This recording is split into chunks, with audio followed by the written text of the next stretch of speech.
One of the very important lessons that's mentioned throughout Sifrei Chasidus, and especially in Rabbeinu Zal's is that the way Hashem operates, Kaviochel, is that, let's say a person waits. Let's say a person works very hard and they run and run and run, and when they see that they have to wait, they wait.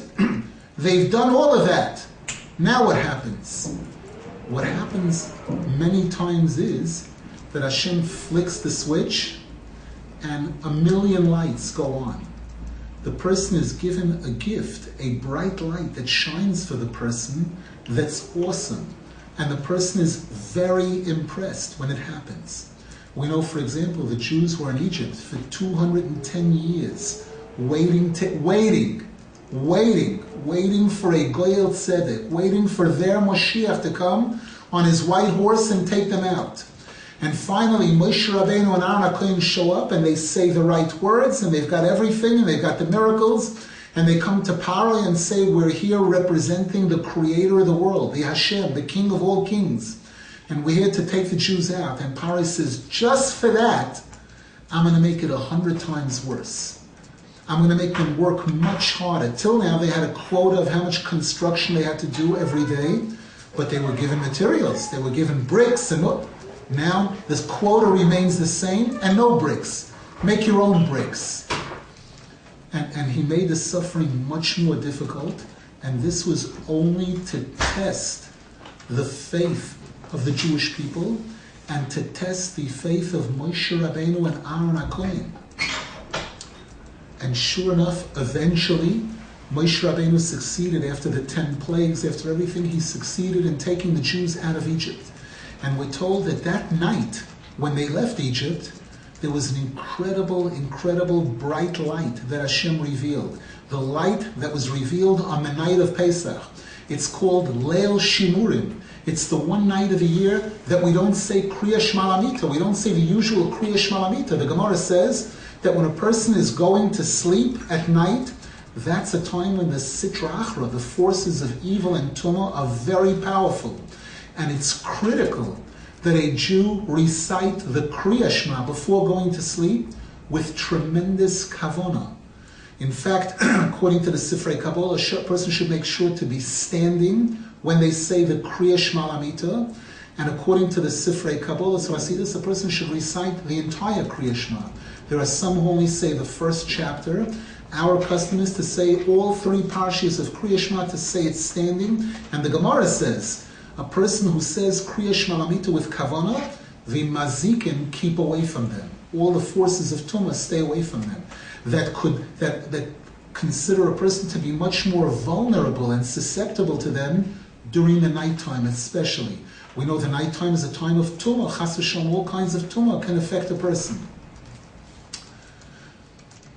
But that night, the night of Pesach, there was such a bright light, Leil Shimurim. We don't say the whole the regular Kriya Shema Amita, and we open the door for Eliyahu Navi, and all kinds of symbols of this great light. But we're told that immediately after that night of Pesach, Hashem flicked the switch. Hashem turned that light off. The light went out. And that's when on the second day of Pesach, we start counting Sfira Soimer.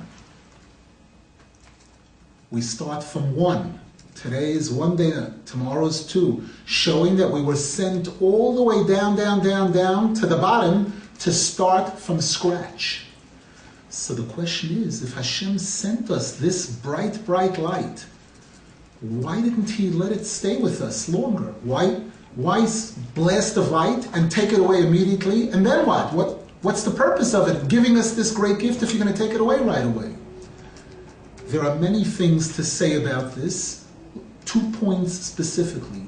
Number 1, when Hashem gives someone something for free, where the person didn't really earn it, the person didn't really take a serious initiative to deserve it, that can't be all good.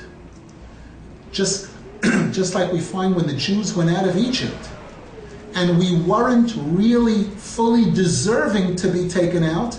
It was an act of generosity on the part of Hashem. It was Isarusa de Leila. We're told that that's one of the reasons for all the many troubles and difficulties and falls that we experienced during the time that we were in the desert. So therefore, the real success and the real true benefit of a Jew receiving light from Hashem is when the Jew works for it. When the Jew does isarusa de lasato, when a person puts in their own effort, trying to work for it, trying to work on ourselves, to purify ourselves, to rid ourselves of our bad characteristics, of our evil desires, and then we earn light, and then we earn more light and more light, then it can be permanent, and then it has no side effects. Like we said before, the negative aspects, the falls and everything that came when the Jews were given a freebie in a sense. So a person would say, if that's the case, why doesn't Hashem just leave it out? Why doesn't just let us do our own thing? The answer is because at certain times we're too weak. Like the person who's in bed, the chayla, who is ill, who if you're going to leave him to his own, if you're going to leave it to him to pull himself out of depression, to pull himself out of unhappiness, to be optimistic, to be happy, he can't. He doesn't have the strength at that time. So he needs Hashem to reach out to him. He needs his friends to reach out to him. Here also, at times, a person needs Hashem to reach out to him. Has to have that isarusa delayla. But it could only be just like people come to visit a sick person. The halacha warns, be careful, don't overstay your welcome. This is one mitzvah which has a timer on it. Person goes to visit somebody that's sick, you need to know that it's a mitzvah, it's a wonderful thing for a limited amount of time. And when you see that that person needs their privacy, or they need some space, or you need to know, time to go home. So too regarding this light of Isarusa de Leila, it's something special, very good, if it's short. Person gets that blast of light, and here's where the Torah tells us that Avram Avinu says in Pasuk Gimel, Vayoymar, Avram Avinu said, Adonai, he's speaking to the three visitors, but Adonai is also Hashem, my master.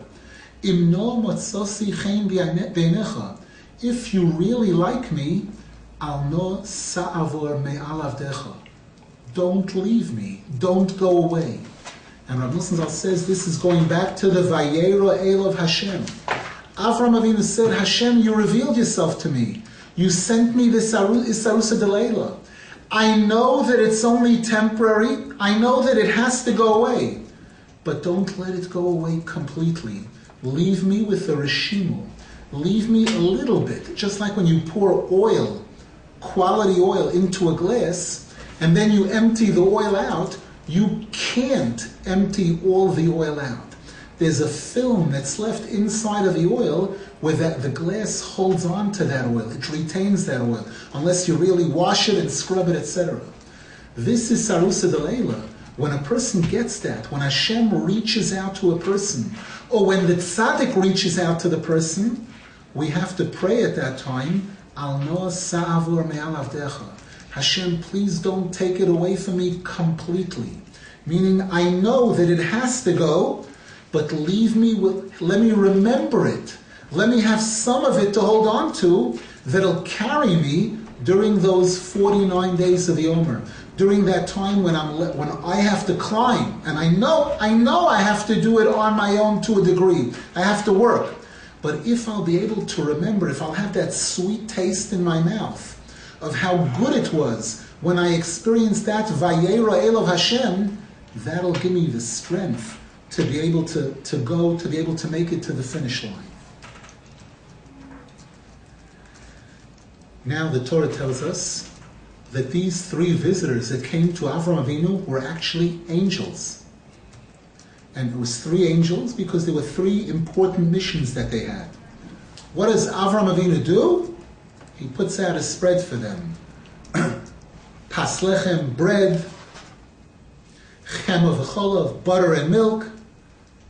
Has three animals shechted for them to give them tongue. Each one is given a whole tongue, meat and milk, and he gives them a full feast. Angels come to visit you. The first thing they're interested in is not the cake and the steak and potatoes. The angels don't do that. The Gemara tells us they ate to teach us a rule that when you're in a certain place, follow their customs. Unless their customs go directly against the law of the Torah, depending on where you are, try to accommodate your host. Even if your custom is not exactly that way, if this is how they do it over there, it's derech eretz to follow the custom of the place.